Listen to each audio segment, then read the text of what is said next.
say baby you ya baby just so yeah malong la baby di chimya ha na le now ta bolo tanda go go baby di chimya sa di chimya sa no go no no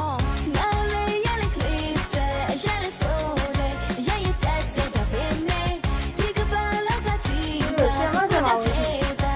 na che ta yo like way na le ya le clease ya le so le ya ya ta baby shin dui kwa lu ta ဟိုလေဆရာမရှိလားမတို့ခဏဝေဦးနော်လက်ဆောင်ကြီးကို拿嘛条上拿，谁手比切用短你ဆရာမမရှိလား对脚打，谁个卡面的手，大家来瞧看见路，今天的卡片面脸挂勾勾，他给来没收。 တော့မောင်လေးကိုပေးခဲ့မယ်လေ ဒါ ဒါလေးပါရပါတယ်ရောအိမ်ကတော့လိုပဲပါသတင်နေဆိုတော့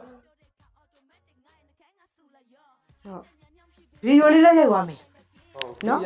မောင်လေးရိုက်ရပါဘောရှိတဲ့သူပဲရှိရဆိုတော့လေဆိုတော့လက်ဆောင်ပစ္စည်းတွေကမောင်လေးတို့ဇနီးမောင်နှံတို့ဖြစ်မယ်ဒီမှာလေးတော့ကောဆိုတော့လေအဲ့တော့ပါအောင်ဘသူပို့တာလေဘသူပို့တာပို့မဲ့သူရှိလားပို့အခြား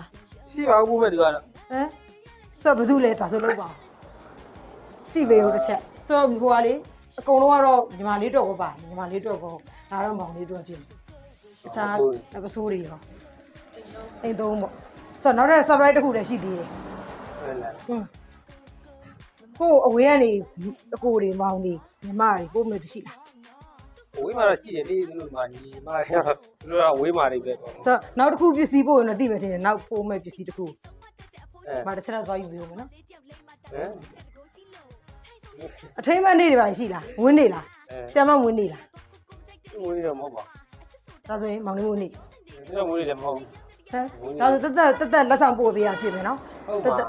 တက်လက်ဆောင်ဘာနေ့မှမရှိရလားဒီနေ့ဘာထိမ်းမှမရှိဘူးလား ဒီနေ့ဗနေ ဒီနေ့ဘယ်နေ့လဲဆိုတော့ဒီနေ့20နဲ့ 5ရက် 25 5ရက်နေ့ လာမာတော့ညီမလေးတယောက်ပဲမက်ဆင်မဝင်တော့ကိုတန်းနိုင်ဝင်လို့စီပို့ပေးပါတဲ့အဲ့လိုမျိုးပြောတယ်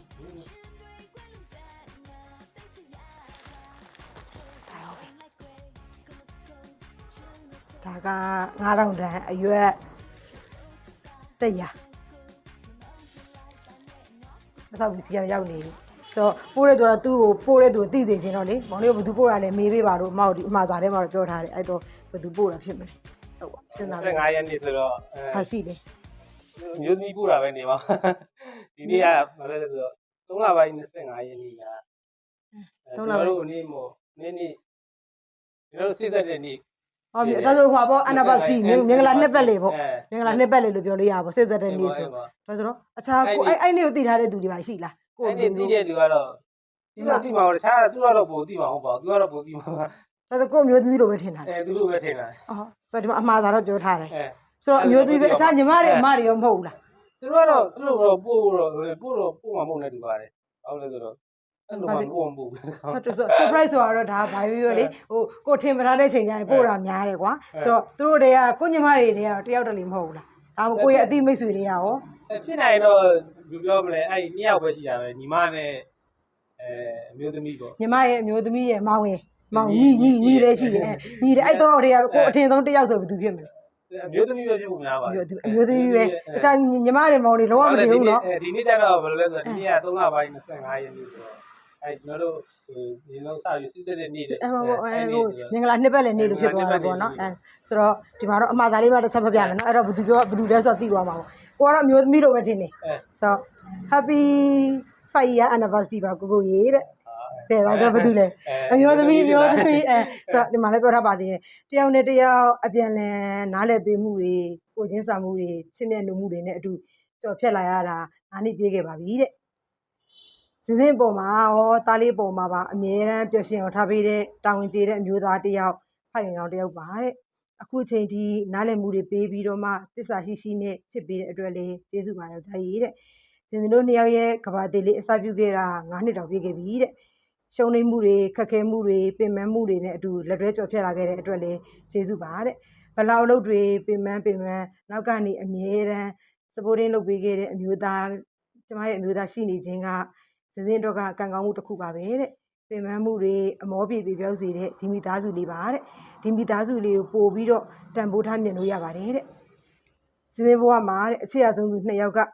ကျမရဲ့ဗိုက်တာမင်အားဆေးလေးတွေပါတဲ့ကိုနဲ့အတူရှိခဲ့တဲ့အချိန်လေးဟာစင်စင်အတွက်တော့ဘိုးတန်တဲ့လက်ဆောင်တစ်ခုလိုပါပဲတဲ့ယောက်ျားကိုချစ်တယ်ဆိုတဲ့စကားလုံးတွေကစကားလုံးတွေထက်ပေါ်ပြလို့မရနိုင်တဲ့အရာတွေထက်ပိုပြီးတော့မှတန်ဖိုးထားပြီးချစ်ပါတယ်တဲ့ဒါပေမဲ့ကိုသိသိချင်တာကတဲ့ယောက်ျားစင်စင်ဘဝမှာအရေးပါဆုံးပါပဲတဲ့အရာရာခက်ခဲနေတဲ့ကာလတွေမှာရောအေးတူပူများနဲ့ကြော်ရွှင်ခြင်းဝမ်းနည်းခြင်းတွေကိုရင်ဆိုင်နားလည်ဖြတ်သန်းပေးခဲ့လို့လေကျေးဇူးတင်ပါတယ်ကိုကြီးတဲ့ဆိုတော့9နှစ်တာအတွင်းမှာမျိုးသမီးပေါ်မှာဒါအကောင်းဆုံးနဲ့သူရဲ့နောက်ကနေပြီးတော့မှပို့ပေးတဲ့အရာတွေအတွက်ညီမလေးကဒီနေ့မှာအမတရားအနေနဲ့ surprise ပေါ့နော်ဆိုတော့ဒီလိုမျိုးတုံ့ပင်းပဲလို့ထင်ထားလားအဲ့လိုတော့ထင်တာဟုတ်လားဆိုတော့စင်မပြေဘူးလေစင်မပြေဆိုတာနည်းနည်းတော့သွားလာတဲ့စံတွေကကုန်လာတဲ့အတွက်ကုန်တာဒီလိုဖြစ်မယ်လို့မထင်ဆိုတော့ဒီနေ့ကိုဒါအမျိုးသမီးကဒီကွာဒီ9နှစ်ပြည့် anniversary မှာ तू ကသတိရနေမောင်လေးမေ့တဲ့အထဲမှာပါလာမေ့နေတာလားပါတယ်နော်ပြီးရင်တော့ပြန်လာရင်တော့နည်းနည်းဆူဝေးလာအောင်ပြရချင်ပါတယ်ဆိုတော့ကိုကမေ့နေတာဗောဒီရက်ကိုမေ့နေရဆိုတာဘယ်အကြောင်းရတဲ့ကြောင့်ဖြစ်မလဲတားကိုထင်ရတာကြောက်တာပေါ့သူ့ကိုထင်ရတာပါတယ်ပြီးတော့လေဟိုဆီယမအပြင်ထွက်ပြီးတော့မှစတင်တာတွေဘာတွေလဲဆိုတော့သူ့ကိုလည်းဒါဟိုပြင်ဆင်ပေးရအိမ်မှာချက်ပြုတ်ကဘာတူလဲချက်ပြုတ်ကတော့သူကတော့နေပါတယ်ညာတော့အများဆုံးထမင်းဟင်းနေပါတယ်ဒါချက်ပြုတ်ရတယ်ပြေးတဲ့ခလေးကိုလည်းဒါကိုကထိန်းနေရတာဆိုတော့ဒီရက်လေးမှာမေ့တယ်ကိုမေ့သွားတယ်ပေါ့နော်ဆိုတော့ဒါအမျိုးသမီးကတော့မှဒီရက်မှာမေ့ပဲနဲ့ကိုယ့်ကိုအမြဲတမ်းပျော်ရွှင်မှုတွေပေးတယ်ပေါ့နော်အဲ့တော့မောင်လေးအနေနဲ့ဒီနေ့ဒီ9နှစ်ပြည့် anniversary မှာကိုယ့်ရဲ့အမျိုးသမီးကိုအမှတ်တရပြောခြင်းနဲ့ဒီနေ့ကစကားလက်ဆောင်ဆိုရင်ဘာဖြစ်မလဲပြောပြပါအောင်ရမ်းချစ်ပါတယ်သူ့ကိုလည်းရမ်းချစ်တယ်ဆိုတာဘာလို့လဲဆိုတော့သူကလေကျွန်တော်ဘာလို့ဆိုစာယူတဲ့ဟိုကသူနဲ့ကျွန်တော်နဲ့သူနဲ့ဖြစ်ပြီးတဲ့ဟိုကစာယူပဲဆိုတော့မှကျွန်တော်ကသူ့ကိုသူနဲ့ဖြစ်လုံးကျွန်တော်ငန်းပြောရရင်တော့အကုန်လုံးဆွတ်လုပ်ပြီးတော့ဟိုသူ့ကိုနင်းဖြစ်ခဲ့တာပေါ့ယူခဲ့တယ်ပေါ့အခါသူနဲ့ဘုံနေဖြစ်ခဲ့တယ်အဲ့ဒါကြောင့်မို့သူလည်းကျွန်တော်ကိုရမ်းချစ်တယ်ဆိုတော့ကျွန်တော်သိအဲ့ဒါကြောင့်မို့ကျွန်တော်လည်းအဝေးတမီကနေလာပြီးတော့ဟိုမှန်တယ်ပြောရင်ကျွန်တော်ကအဲ့အချိန်မှာတော့နိုင်ငံခြားရောက်နေတယ်ဒါပေမဲ့သူ့ရဲ့အခက်အခဲတွေကြောင့်ကျွန်တော်ကမှန်တယ်ပြောရင်ကျွန်တော်ပြန်လာလိုက်တယ်အဲ့ဒါကြောင့်သူလည်းကျွန်တော်ပေါ့အဲ့ဒါကြောင့်သူနားလည်ပြီးဒါတွေတော့အဲ့လိုမျိုးပေါ့ဟိုအစင်မပြေမှုတွေရှိပေမဲ့ဟိုသူကတော့သူ့ကိုကျွန်တော်နားလည်ပြီးပါတယ်ဆုံးဆုံးဒီဘာလို့လဲဆိုတော့သူ့ရဲ့စိတ်သူ့ရဲ့ဟိုသူကနည်းနည်းလေးပြောတာဆိုပေမဲ့သူ့ရဲ့စိတ်ထဲမှာတော့လူပေါ်မှာသူဟိုမကောင်းတဲ့စိတ်မမွေးဘူးဒါဆိုကျွန်တော်နဲ့သူကဒီလာတာခြိုင်ပြီးတော့ကျွန်တော်အတိဆုံးသူ့ရဲ့မိဘတွေတော့ကျွန်တော်တော့မသိဘူးအမှန်တမ်းပြောရင်ဘာလို့လဲဆိုတော့သူရင်ဖွင့်နေရရှိရင်တိတိပွဲလေးရစားသူကသူ့မိဘတွေကိုဖွင့်တာမရှိဘူးဟိုစောရဲဟိုဒီသားစားပြပါရှိရမှာကျွန်တော်ပဲသူကအဲ့လိုမျိုးရင်ဖွင့်ရသူအားကိုးရပေါ့ခုလိုမျိုးဒါကလေးတယောက်သားတဲ့အထိကိုသူကဟိုပြောမယ်ဆိုရင်တော့စိုးတယ်ကျွန်တော်ဘောအဲ့လိုမျိုးပေါ့ကလေးတယောက်လိုပဲကလေးတယောက်လိုပဲသူစိုးတယ်အဲ့ဒါမို့ကျွန်တော်ကလည်းခွင့်လို့ပြီးတော့သူ့ကိုဘာပဲနေချစ်ပါတယ်လို့နော်သူဒီတက်မကလည်းသူလောက်ကင်နေလည်းအဆင်ပြေပါသေးလို့နော်ဘာမှလည်းဟိုမပူပါနဲ့လို့ကလေးတော့ကိုစာဖို့တော့တော့ကောဘာဟုတ်တဲ့ဆိုအသက်ကွာလို့လည်းညီမဆရာမနေကြတော့ဘယ်လိုလဲ9နှစ်လောက်กว่า9နှစ်လောက်กว่า9နှစ်လောက်กว่าတော့တစ်ခါနေကြရင်လေဒါသူ9နှစ်လောက်ရဲ့အတိုင်းတာမှာသူရဲ့စိတ်ဆိုးတာလေးပါလေးရှိပါအဲ့ဒါမောင်လေးအများကြီးသိခံရတာပေါ့အေးပေါ့နည်းနည်းတော့သိခံရတယ်ပြီးစိတ်ဆက်လာဆရာမစိတ်ဆက်တာဘာညာတော့မရှိဘူးအဲ့လိုမျိုး तू ကနည်းနည်းပြောတာသူပြောတယ်ဆိုလဲဆိုတော့ तू ကဒီအတိုင်းပဲဆရာမဖြစ်တဲ့လေအောင်သူ့ရဲ့စိတ်ထဲမှာနည်းနည်းဟိုကလေးတွေနဲ့ရောဘာညာရောပြီးတော့အဲ့လိုမျိုးရှိတယ်အဲ့လိုမျိုးပေါ့ဟိုဆရာမဆိုတဲ့အတိုင်းဆရာမအဲ့လိုမျိုးတွေရှိတယ်နည်းနည်းပြောတာဘာညာစားကလေးတွေလိုပဲ तू ကကိုယ့်ဘော်ခါကြလည်းအဲ့လိုပြောတာပြောတာပဲကိုယ်လည်းကလေးလိုပဲတော့ဒါလေးစူစရာရှိပြောစရာရှိအဲ့လိုမျိုးပြောတာပေါ့အဲ့ဒါရောရှိပါတယ်ဒါပေမဲ့စာရခွင့်လွတ်ပါတယ်လို့ချစ်ပါတယ်ချစ်ပါတယ်အမောဆိုတော့9နှစ်လောက်ငယ်ထားတဲ့အမျိုးသမီးကိုပိုင်ဆိုင်ထားတယ်ဆိုတော့ဒီဒဏ်တော့အစတည်းခံမဲ့တော့ကိုကြိုသိပြီးသားမှန်လားသိပါတယ်သိပြီးသားဆိုတော့ကိုကွာဟိုသူလက်မှာလည်းရေးထားတယ်သူအမြဲတမ်းစိုးတာတွေပါလေပြောထားတယ်ပေါ့နော်အဲ့လိုအခုမိသားစုဘဝလေးမှာဒါသူ့အတွက်ဟိုမားတို့လည်းမြင်နေရတယ်ကွာအမြဲတမ်းကွာအေးတူပူများလေသူတို့ရှိမောင်လေးတို့တွေတွားကြတယ်လာကြတယ်အဲ့လိုမျိုးတွေပေါ့နော်သူ့အတွက်ဒီဟာကပျော်ရွှင်ရတယ်ပြီးတယ်သူ့ဘက်တစ်ဖက်မှာကြည့်မယ်ဆိုရင်လည်းမောင်လေးကသူ့အတွက်အားကိုးစရာလူလိုဖြစ်နေတာပေါ့နော်သူဟိုဘက်မိသားစုနဲ့ရှင်မယ်ဆိုရင်ဒါသူမောင်လေးကိုအရင်အားကိုးရတယ်အရင်ချစ်တဲ့ထဲမှာပါတယ်ပေါ့နော်အဲ့တော့ဒီနေ့9နှစ်ပြည့်မှာဒါမှတ်ရအနေနဲ့9 လေးကဒါပျော်ရွှင်စရာဖန်တီးလို့ဆောင်ပေးတဲ့အပြင်ကိုသူရဲ့ဒီမှာတောင်းဝန်ထားတာကြီးလည်းပါတယ်ပေါ့နော်သူပိုချစ်ပေးဖို့တွေဘာတွေလည်းပြောထားတယ်ဆိုတော့လေအဲ့တော့9နှစ်ပြည့် anniversary ကနေစပြီးတော့မှမောင်လေးနဲ့ညီမလေးထပ်ပြီးတော့မှရွှေလွယ်တွဲနိုင်ပါသေး။ပို့မိုးပြီးတော့မှပျော်ရွှင်တဲ့မိသားစုတွေကိုဖန်တီးလို့ဆောင်နိုင်ပါသေး။အခုကသားတယောက်တည်းထိန်းနေရတာဆိုတော့နောက်ထပ်သမီးတွေသားတွေနောက်တော့ဘယ်နှစ်ယောက်လောက်ထိန်းဖို့ရှိနေလဲလို့ပေါ့။စီစဉ်ရတော့နေယူရယူချင်ပါလေ။နောက်တစ်ယောက်လောက်ပေါ့သမီးလေးပဲ။သမီးလေးလို့ချင်တာလားသားလေးလို့ချင်တာတခါလေသမီးလေးခေါ်ရအောင် ။အခုတော့ယောက်ျားလေးဆိုတော့အခုတော့ဘောလို့ပဲပြောမှာပေါ့။ အခုတော့ဒီသားလေးရောက်တော်ထိန်းနေရတယ်ဆိုတော့သမီးရော2ယောက်ဆိုရင်တော့နိုင်မှာမလားအဲ့ဒါတော့ပါအောင်ဖေနိုင်မှာမလား။ထိန်းတော့ထိန်းနိုင်ပါလေ။ဆိုတော့မျိုးသမီးကလည်းဒါအသက်9နှစ်လောက်กว่าတယ်ဆိုတော့အရင်ဆိုးရတဲ့ဘက်မှာပါတယ်မောင်လေးကဆိုတော့သားရောသမီးရောမိန်းမရောတောက်လျှောက်ထိန်းရမှာနော်တောက်လျှောက်ထိန်းရမှာဆိုအဲ့တော့ခွန်အားတွေအများကြီးမွေးပြီးတော့မွေးထားအောင်ပေါ့နော်ဟုတ်ကဲ့ရပါတယ်ဆိုးပါအကြိုက်ဆိုးပါပေါ့နော်ဆရာမလည်းဆိုးလို့ရတယ်ဆိုတော့နောက်ထပ်သမီးလေးတယောက်တော့ထပ်လိုချင်သေးရပေါ့လိုချင်သေးဟုတ်ကဲ့ပါမောင်လေးတို့မြန်မာနာတဲ့သမီးရတနာလေးလည်းအမြန်ဆုံးရောက်ရှိလာပါစေကံကောင်းကြီးတွေအများကြီးရပြီးတော့မှမတို့ဒီနေ့ surprise လာပွင့်နေရစပြီးတော့မှပျော်ရွှင်စရာမိသားစုလေးတွေဖြစ်ပါစေဘဝမှာစိတ်ချမ်းသာခြင်းကိုယ်ကျမ်းမာခြင်းနဲ့ပြည့်စုံပြီးတော့မှချစ်စနီးလေးပေါ်မှာရောတားတဲ့သမီးလေးပေါ်မှာရောအကောင်းမွန်ဆုံးလမ်းပြပေးနိုင်တဲ့ဖခင်တယောက်ပြီးတော့မျိုးသားကောင်းတယောက်ဖြစ်ပါစေလို့မတို့ဆန္ဒပြုဆုတောင်းပါတယ်နော်မောင်လေးကျေးဇူးနဲ့ပြပါစေကျွန်တော်ပြောရင်တော့ကျွန်တော်ကပေးချင်တာပါမနိုင်ပြောရင်သူ့ကျွန်တော်ပေးချင်တာဆိုတာကိုကပြောမှဆိုရင်အဲ့စီရင်ကိုမရောက်သေးဘူးတကယ်ကိုကပေးချင်တာတကယ်ပေါ့ဒါအခုအမျိုးသမီးကကိုပေးတာပေါ့ကိုကသာနေဒီနေ့ anniversary မှာအမျိုးသမီးအတွက်စိတ်လုံရှားစီ surprise အနေနဲ့ပေးရမယ်ဆိုမောင်လေးဘယ်လိုရပေးမယ်လို့တွေးထားလဲ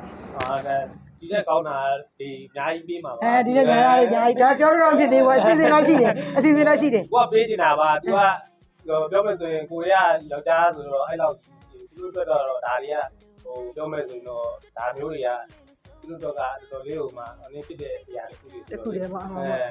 ကပေးချင်တာပါမနိုင်ကိုအမျိုးသမီးကပေးလိုက်တယ်ဆိုတော့လောက်ပါအောင်ကိုအမျိုးသမီးကပေးလိုက်တယ်ဆိုတော့တိုက်တက်လုံးပေါ့ကိုရတိုက်တက်လုံးပေါ့တော့ဝင်လက်များကြီး W ပြန်ကပါတယ်ပြီးတော့စစ်ဆရာမပဲထင်တယ်ဒါစုတော့ပါပဲအမျိုးတော့ပြောနေချင်တာပါပြောပါတယ်လို့ပြောပါတယ်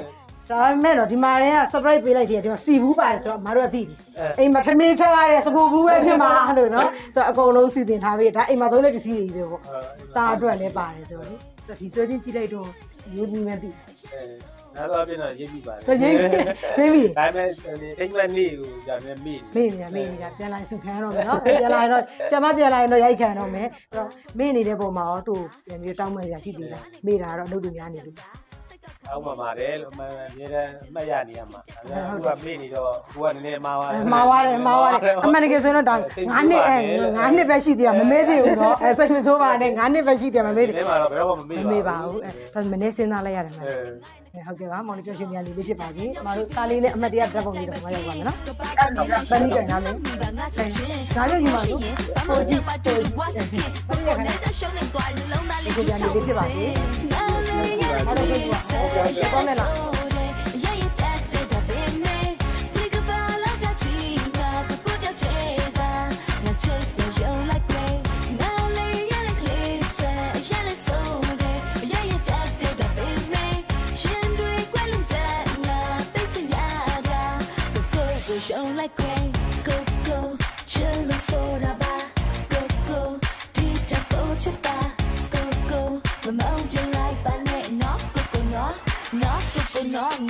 သူစိတ်မထင်နေဗလားငါကိုချစ်ကန်မိတ်ကလေးလို့စိတ်ကောက်တယ်ဆိုတာကံရဲစိုးလေးနေနေဆိုချင်မလို့နေတန်းကိုပွားစီဆုံးမတတ်တဲ့အဖိုးကြီးအိုခတ်ဆိုးကောင်းမလေးတယောက်လေးမတတ်သူ့ချစ်ကတကိုကြီးလို့ထိုင်ဆို